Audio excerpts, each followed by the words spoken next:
जिला स्तरीय सर्गीफुल 2025 अनुष्ठित गजपति जिला पारलाखेमुंडीर हाथीबाड़ी स्थित माइनोरिटी हॉस्टेल ठारे जिला स्तरीय सर्गीफुल 2025 अनुष्ठित हो जायछि। उक्त कार्यक्रमटी अनुसूचित जनजाति और अनुसूचित जाति उन्नयन संख्यालघु संप्रदाय और पछुआ वर्ग कल्याण विभाग आनुकूल्य आयोजित होइछि।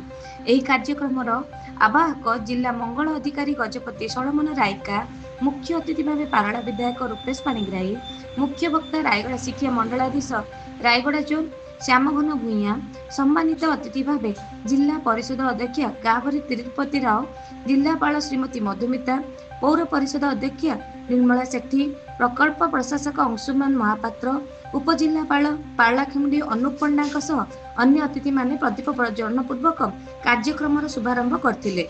जिले में रहिथिबा प्रतिभा संपन्न विद्यार्थी मानक चयन करने उद्देश्य एही विभागर छात्र छात्रींकर एही वार्षिक प्रतिभा अन्वेषण कार्यक्रम आयोजित होइतिला।